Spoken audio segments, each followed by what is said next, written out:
السلام عليكم الزول فلاون، واش راكم لاباس يا ولاد وبنات اليوم؟ فوالا راني عندكم اليوم، راني عندكم باش نشكركم. على بالي بلي راهي النور يطيح. فوالا il pleut aujourd'hui à Lyon. C'est vrai qu'il n'y a pas les 35 degrés de Schleff. Voilà, je suis à la gare, c'est simplement pour vous dire que je suis venu comme prévu à Lyon. Et j'ai rencontré un immense écrivain algérien que tous les Algériens connaissent normalement, que tous les Français connaissent. Et c'est un homme à succès qui a vendu 4 millions d'exemplaires d'un livre culte qui s'appelle Le Gaune du Shabbat, Mashallah Aleh. Et cet homme-là, je vais vous dire c'est qui. Il s'appelle Monsieur Azouz Begag. Donc c'est un docteur en économie, chercheur au CNRS. Il est un grand sociologue. Il a été ministre de l'ancien Premier ministre, M. De Villepin. Il a été diplomate au Portugal. C'est un homme qui est aussi professeur associé dans des universités américaines, à Los Angeles, à UCLA, donc puis à Princeton. Bref, c'est vraiment la crème de l'élite algérienne ici en France. C'est un enfant des bidonvilles, oui. Donc Nassir Mitchikov, c'était un harrag en France. C'était un homme sans papier, sans toit, sans rien du tout. Et pourtant, il a fini ministre de la République et un grand professeur aux États-Unis, machallah. Et on a la chance de l'avoir ici, parmi nous. Donc le professeur, Monsieur Azouz Begag. Salam alaikum, Azoul Fellek. Salam, Azoul Fellawan. Washrak ya khoya, ça fait plaisir de vous voir. Bah oui, de temps en temps, je m'arrête à Lyon là pour écrire un livre ou deux. Oui. Avant de repartir voir le monde, de suivre les mouvements de libération dans tous les pays, de suivre tous les gens qui luttent contre le racisme et les discriminations. Cela aura été ma vie, ma carrière, mon destin, de lutter pour les autres, pour la dignité. C'est peut-être parce que j'ai en moi cette haine contre l'injustice, contre les discriminations, que je vais mourir avec ce flambeau à la main. Vous êtes encore vivant, cher professeur. Oui, mais j'aurais voulu peut-être avoir d'autres vies pour expérimenter d'autres vies, voir s'il y a d'autres terrains de bagarre, de bataille dans le monde. Mais c'est celui de la lutte contre le racisme et les discriminations qui aura été finalement le mien. Est-ce que vous avez l'impression que la communauté ou les communautés étrangères, notamment algériennes, en France, sont menacées par le péril d'extrême droite pour 2027? D'abord, je crois que c'est la France qui est menacée, tout ce que représente la France, pays de fraternité, dit-on, encore de liberté et d'égalité, avec ce sentiment qu'on est dans un pays où on peut tout dire, on peut tout faire, on peut tout raconter. Et cela va changer très rapidement là parce que il y a une espèce de sentiment de haine qui s'est développé partout dans le pays. Et hélas, j'en suis à peu près sûr, ce Français venu d'ailleurs, qui s'appelle Bardella, je ne suis pas sûr qu'il soit lyonnais, il doit venir d'Italie, va gagner, va remporter les élections importantes au mois de juin prochain. Et dans 3 ans, malheureusement, je pense aussi qu'une belle catastrophe s'annonce pour l'esprit français. Et donc voilà, il nous reste peut-être encore une fois à inviter tous les gens qui sont victimes de ce fléau à aller voter, mais je n'y crois plus à la citation vote comme ça. Moi, tu sais, Rachid, je suis pour le vote obligatoire, pour obliger les gens à aller voter. Alors racontez-nous, pourquoi le vote obligatoire? Parce que dans cette ville de Lyon où nous sommes, là, tu sais, il y a dans les périphériques, dans les cités, 80-90% de gens qui ne vont pas voter parce qu'ils n'ont rien à faire de la politique. C'est vrai? Cela, il faut le faire changer. On peut poser la question? Oui. Hey, salam alaikum. Wash rakoum? Marhaba bikoum. Ça va frère?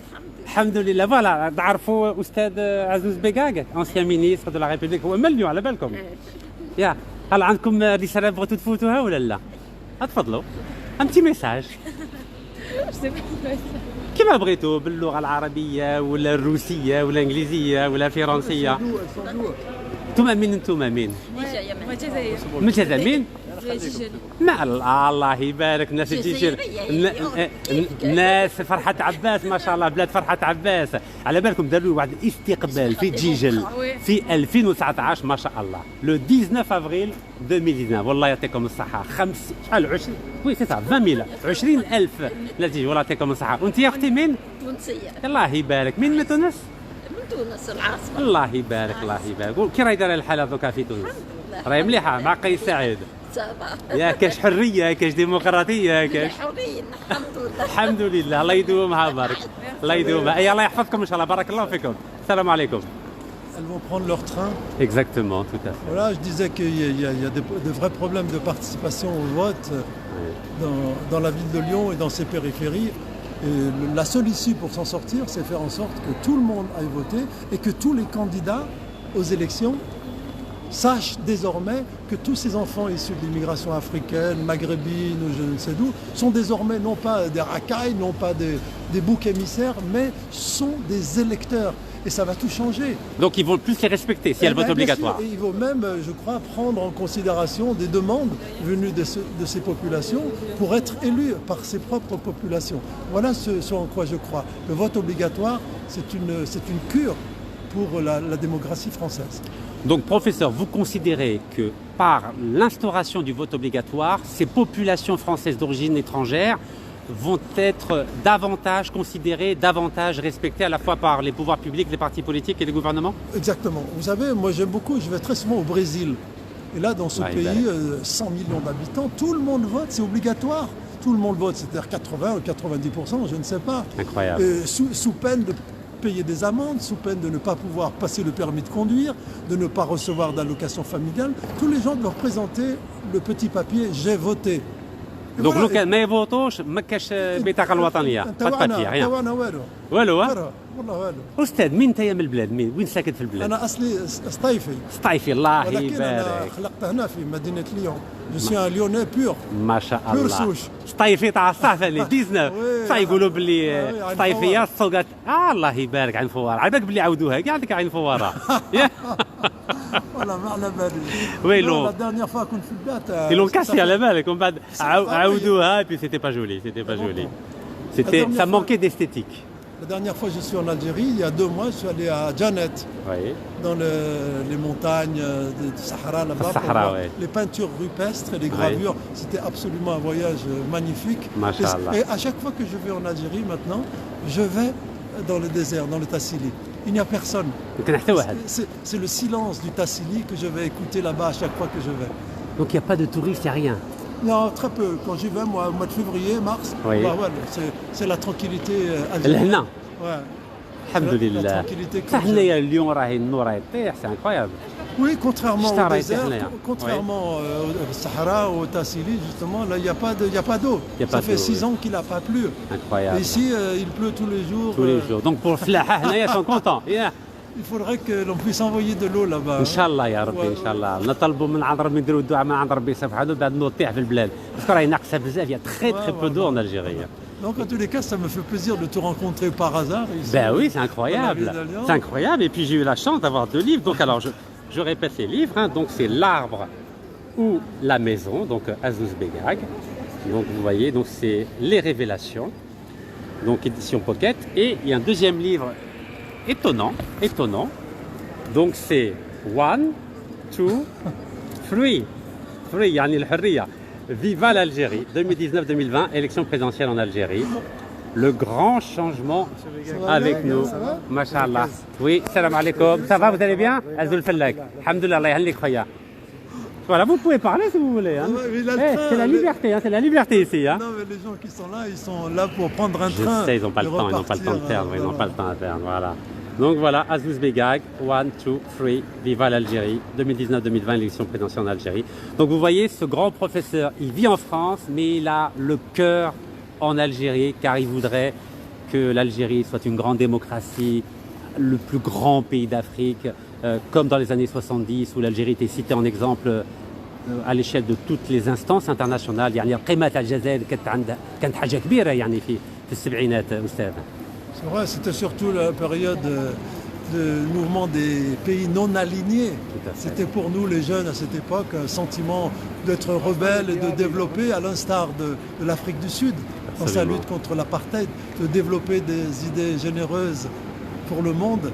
Et quand je suis allé 2 fois de suite à Cuba, Oui. mais les gens m'accueillaient comme si j'étais un ami personnel de Boumedienne. Tout le monde m'appelait Boumedienne d'ailleurs. Incroyable, parce Quand que vous j'allais à étiez Cuba, algérien. Oui, parce que j'étais algérien. Incroyable. Et ça, c'est très agréable d'être issu de cette génération où il y avait, dans les années 60-70, tellement de peuples qui étaient à la recherche d'une identité, d'un nationalisme conquérant du point de vue des libertés, du socialisme, que j'étais fier d'être algérien à Cuba et d'être à la fois l'ami du président Boumedienne et l'ami de Fidel Castro. Extraordinaire. Ça fait De plaisir grands à chaque hommes, fois. des pays Oui, non oui, des alignés. grands hommes, ouais. Et à votre avis, qu'est-ce qui a changé aujourd'hui en 2024 par rapport aux années 70?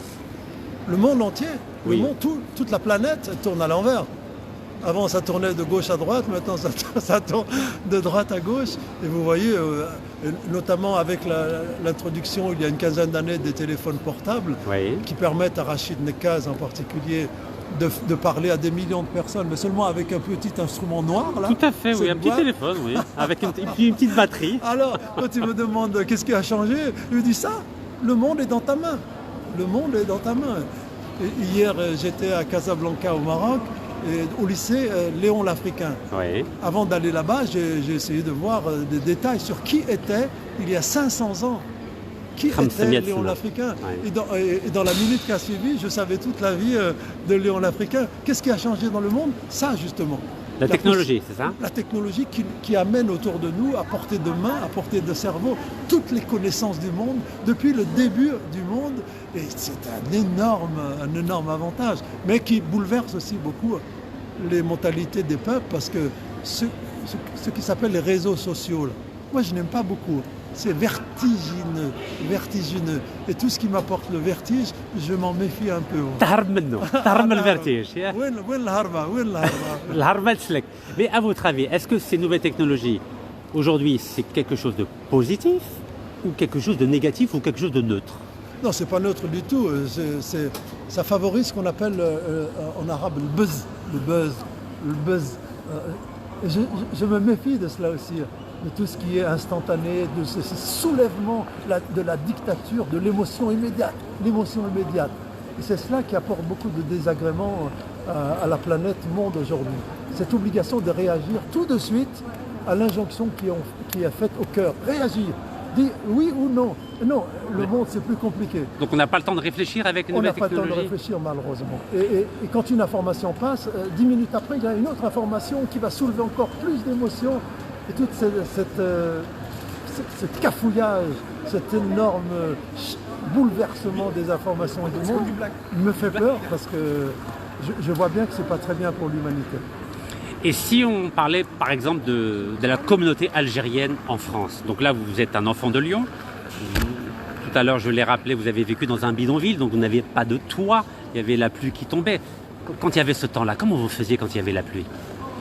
Les êtres humains apprennent à souffrir avec le climat, c'est-à-dire qu'ils s'adaptaient au climat.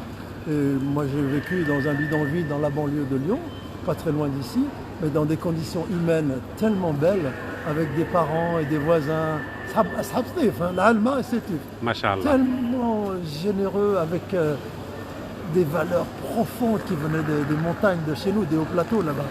Par exemple, quand nos parents donnaient kelma, c'était sacré, mon sang. يعني كما يقولوا La parole. كلمتي راس مالي. C'était vraiment le capital des gens, la parole. Et aujourd'hui, est-ce qu'il y a encore la parole? Mais non, plus rien, me semble-t-il, n'a de valeur. Aujourd'hui, ce mot kelman, on ne sait même plus ce que ça veut dire.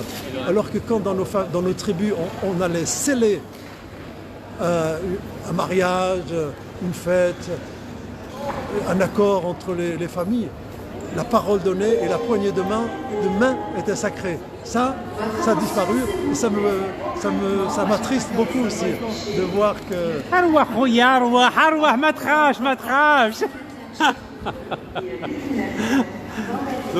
Donc la parole était sacrée, mais aujourd'hui elle ne l'est plus ou elle l'est moins. Non, elle ne l'est plus du tout. Aujourd'hui, ce sont d'autres valeurs qui la possibilité de se retourner, de changer d'avis, d'être influencé par ce qu'on appelle les influenceurs. Influenceurs. Mon Dieu, qu'est-ce que c'est ça? Moi, j'ai été influencé toute ma vie par Ibn Arabi, par l'émir Abdelkader. Ah, d'ailleurs, je crois que vous avez quelque chose en préparation par rapport à l'émir Abdelkader. Oui, parce que je suis en train de travailler sur les massacres des chrétiens à Damas, en Syrie, en 1860. Les Druzes et les Turcs là-bas, ils se sont mis à tuer des milliers de chrétiens dans la ville de Damas. Sahih. Et c'est l'émir Abdelkader, au mois de juillet 1860, qui a décidé de faire cesser ces massacres des chrétiens et qui a demandé, et qui a même obligé les assaillants qui tuaient les chrétiens de cesser leur massacre. دونك راك تقول لنا باللي الامير عبد القادر يعني مسلم هو عاون وحمى مسيحيين اللي كانوا يقتلوهم يعني الجيش تاع صحيح هذا شيء معروف في العالم ما في امريكا كاين بلاد في امريكا اسمها عبد القادر سيتي عبد القادر سيتي رحت لها في ليتا دو ايوا الله يبارك à côté de Chicago pas très loin de Madison Wisconsin. Wallah, ça m'a fait plaisir de voir qu'un Algérien de la région de Wahran, là-bas, Tlemcen, était connu dans le fin fond des États-Unis pour l'idée de l'humanité, de la conciliation, la réconciliation entre chrétiens et musulmans. J'ai beaucoup travaillé sur l'émir Abdelkader et j'ai fait une bande dessinée sur lui avec un ami il y a quelques années.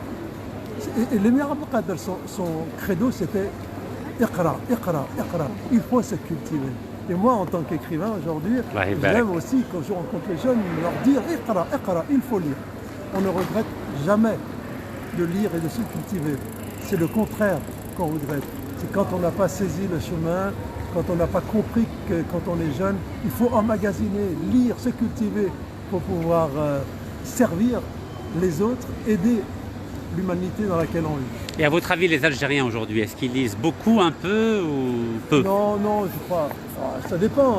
Les Algériens connaissent beaucoup, par exemple, Yasmina Khadra, qui est très connu parmi eux.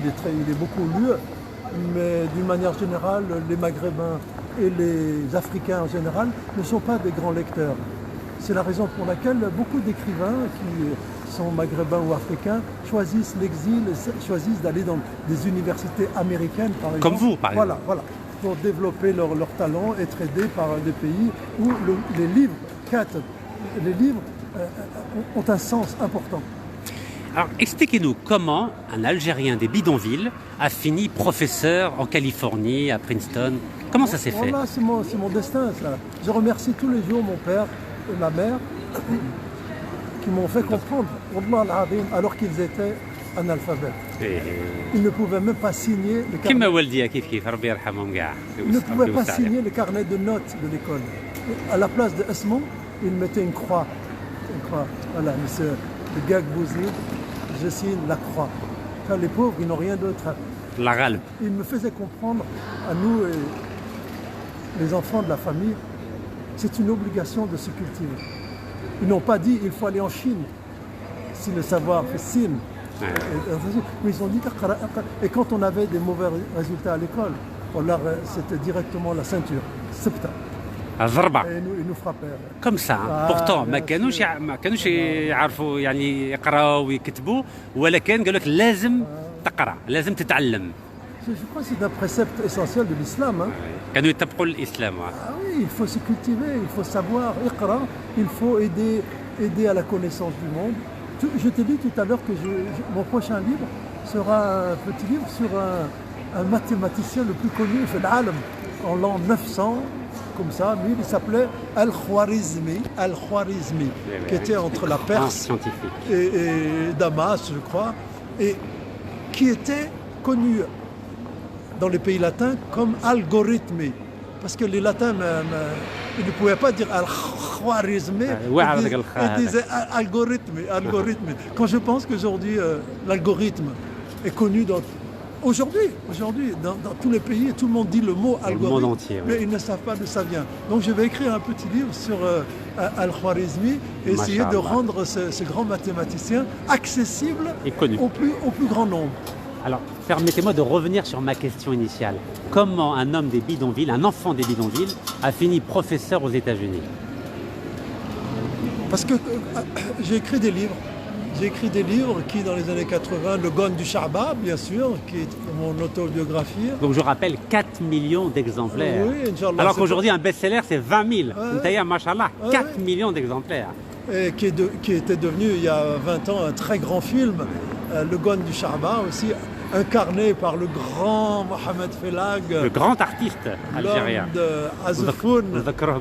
Et je lui passe un grand bonjour, c'est un grand ami, je l'aime beaucoup. Et tout le monde a vu que c'était le petit enfant de bidonville qui tous les jours allait pendant 6 heures à l'école et qui avait les yeux grands ouverts et qui apprenait tout par cœur parce que c'était un don de Dieu de pouvoir tout apprendre gratuitement à l'école des Français. C'était moi. Machallah. Et un jour on se rend compte que grâce au livre, grâce à l'éducation, on a monté les escaliers.